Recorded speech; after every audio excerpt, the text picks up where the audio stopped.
What is up, guys? Welcome back. Another episode here of Bass and Furious today, guys. So, as you guys can see, I got a beautiful surroundings behind me, guys. I am not on my couch at home. I am at the beach, guys. So, what better place to bring you guys this breaking news in the bass fishing industry from today? So, from Bass and Furious, you heard it here probably last. That might be the last breaking news report of all the news reports. It's going to be this one because I am. But I wanted to bring my own take, my own reaction video to the big news that just came out. So if you guys haven't heard and have been living under a rock, the breaking news from the fishing industry is Major League Fishing has bought FLW, so Fishing League Worldwide. Hold on, guys. I'm blasting off in the middle of this breaking news, guys. Apparently they didn't get the memo, but so, guys, the breaking news in the bass fishing industry: Major League Fishing has purchased FLW. So, what does that mean, guys? That's the big question everybody gets. What does that mean? One, let me back up a little bit and break down. Major League Fishing has been around for quite a while, guys. I think it's like 11, 12 years, something like that. It's a format of fishing where it's every fish counts. You basically want to catch the most fish. Everything a pound. They have certain rules you have to follow. You get penalties if you don't follow rules. It's kind of like would be the equivalent of like NFL or like basketball, but it's for fishing, where you got referees in the boat. And so, guys, it's a format where they got like referees in the boat. It's kind of like the NFL, NBA, where they got refs, they got rules, penalties, things like that. But you're mainly just fishing for as many fish as you can within an 8-hour time frame. The goal, they go to different bodies of water where you may or may not have ever been before. You only learn about it that morning when you wake up, and then someone drives your truck and boat to that location. You don't even get to drive to know where you're going. There's no GPS, no nav, like nothing. They basically try to keep you in the dark. What they did, though, is they recently, this past year, they rolled out a Bass Pro Tour, which is like an actual tour. If you guys are familiar with the Elites, Bass Elites, or FLW, it's a tour where only the top of the top anglers compete against each other for a grand prize of like $100,000. Recently, Bass Pro Tours has had a lot of success. They've kind of revolutionized fishing. They brought it to a different audience, more of a mainstream kind of format there. And now they decided to take another step and kind of purchase a grassroots organization, an organization that has the infrastructure in place to kind of help develop fishermen to go from weekend anglers to kind of semi-pro to pro, and then to kind of branch off or wherever you want to go from there. So, Major League Fishing has bought FLW, guys. Now, to go back to what I was saying, what does that mean for me? So, for a local angler, what I would be considered in the definition of anglers is what's called a weekend angler. Basically somebody who fishes on the weekend when they can, likes to compete, likes to make money, but cannot commit to fishing full-time for a living, because fishing for a week is kind of a crazy concept when you have a full family and kids and you're not making money from it yet. If you're making money from it like Kevin Van Dam, then obviously you can fish for weeks on weeks because you're making money. But to try to get to make the money, it's a little bit harder. So what I would be considered as a weekend angler, how this affects me is when it comes to the BFLs, that's what I fish, the level that I fish. It just basically means this is actually all good news. So for any of you guys out there that's freaking out and like worried and saying that Boyd Duckett running an organization is never good for anything, I don't agree with that per se. I may not necessarily care too much about anybody's opinion for that matter, but the guy has some ideas and he has made some innovations and came up with some great things to try to expand the sport of fishing, to try to get more kids involved in fishing, to try to make the payouts even more. He's eliminated entry fees to fish at a competitive level. So to say that he doesn't quite have a grasp is kind of out of touch. You may not like his personality, I get that, but by the same token, you look at what he's doing for the fishing industry.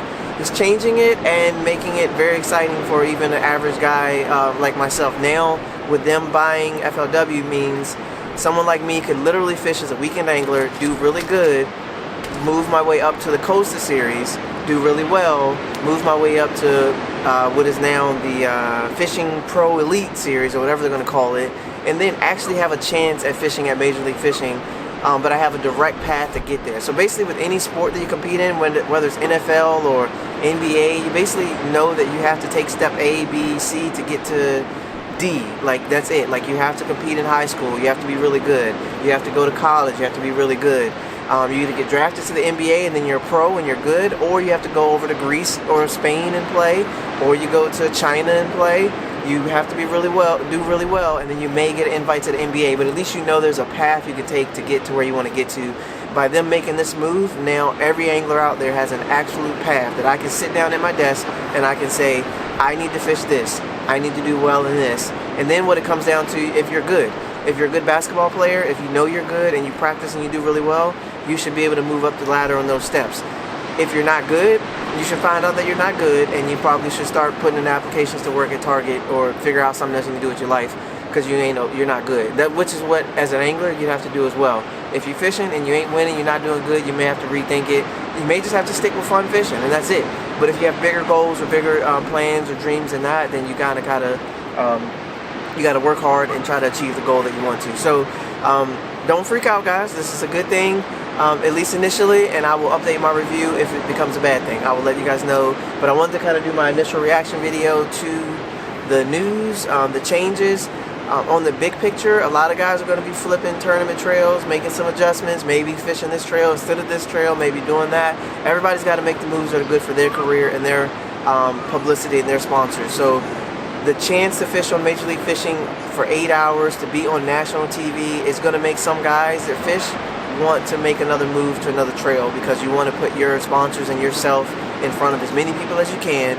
And do the best you can for them, because they're providing life for your family and your kids. So you want to make sure you get yourself out there and your brand and your image out there as much as you can. So a lot of guys are going to be hopping trails, so just get ready for that. That's the fun, exciting part about this. When this news comes out, look for the big announcements. Check people's Instagrams, Twitters. People are going to be announcing that they're going to be moving, making a change, making a shift, because they want to keep up with what's going on. You can't stay old. You can't get stagnant and just be complacent. You got to be making moves. So I will update you guys for mine. Look for me in the 2020 BFLs. If you're fishing the Shenandoah division, expect to see me out there. I'm going to be the guy that's trying to beat you. Just know that. I'm coming for all of y'all. Every single one of y'all, I'm coming for y'all. But I'm going to be a co-angler, so I'm not bringing my boat. I'm going to be fishing as a co. But say hey, we'll have fun, get out on the water. Don't go to my spot. I'm going there, and I'm going to try to beat you. And that's it. Just know that, for sure. Now, the other thing I want to do, guys, so I am down here at the beach, as I said in the beginning of the video. So just to kind of let you guys know, I got my bass fishing setups, guys. I'm in the beach. Obviously, favorite rods are some good rods. I don't think they can catch sharks, but we're going to try. I'm going to go and take a trip down here to a pier. Met some cool guys down here, and they talked to me about a couple things. So I got my saltwater stuff here, guys. Some jigs, big jig heads, and ounce weights, and curly tails, and some worms, and some shrimp, guys. I don't fish with this stuff, so this is all saltwater stuff. I'm gonna try to figure out a couple rigs and get that stuff going, but that's gonna be the next part of this video. So expect this one, and then expect another video of me standing on a pier, freaking out because I don't like heights, trying to catch some drum or some redfish or some trout, speckled trout, or cobia, or what's the other, croaker. There's a stripers season apparently just started. You're good, man. What are you doing? Why are you crawling through my video? So you guys come in here. So look at the camera, sir. We got it's Jovi time here, guys. Be sure to follow him on Instagram, and then we got LA Soph. Be sure to check her out. She has her YouTube channel, making some great, and actually she's vlogging from down here at the beach too, guys, so be sure to check out her uploads for at the beach. And it's Jovi time. He's going to be posting some stuff on his Instagram showing you how much fun he's having. He's about to go kick some butt in soccer, so that's coming up here soon. But I got Lego Jove. Yeah, sorry. Lego Jove. It's Lego Jove. It's Lego Jove. It's Jovi time. Lego Jove. Yeah, Lego Jove. Okay, so Lego Jove, guys. Be sure to check out Lego Jove. I'll leave his link below. You guys can click on that. But saltwater fishing, we're going to go check it out, see what we can do in the salt. Like I said, that'll be the next part of this video. But as always, you guys are awesome. Feel free to comment below, guys. What do you think? I'd love to hear your thoughts on what do you think. You hate the move, you love the move, you don't know what the move is, but you're excited either way because you just love fishing. So that's kind of where I look at it. I love fishing. So change fishing. No matter what changes you do to fishing, you can't stop me from taking my pole and going to my local pond and catching a bass. I don't care what Boyd Duckett does. I don't care what BFL, anybody does. I can still go bass fishing. No one's gonna change that. They might change the way I fish tournaments, but I would love to fish an MLF style tournament in a BFL against other guys saying I got to catch the most fish. So you're telling me I don't have to catch a 5-fish limit? So if I just keep catching 1-pounders all day, or I get a 5-pounder and I can win that way, and they can track it, and I can know how other anglers are doing on the water at the same time, so I know if I'm getting destroyed throughout the day or if I'm doing really well. Dude, guys, that is awesome. That is an awesome idea. So I absolutely love it. So I'll update you guys. I'll keep you posted on what's going on. But as always, this is Bass and Furious. I was holding up the poles so they don't fly away. Okay, so we had a pole holder here. My baits are flying away, guys, so I'm gonna wrap this up. The wind's picking up out here on the beach, but you guys stay tuned. You guys are awesome. Part 2 coming soon from the actual pier. My camera just got karate chopped, but it's still, it's still okay. Peace, guys, and I'll catch you on the next one.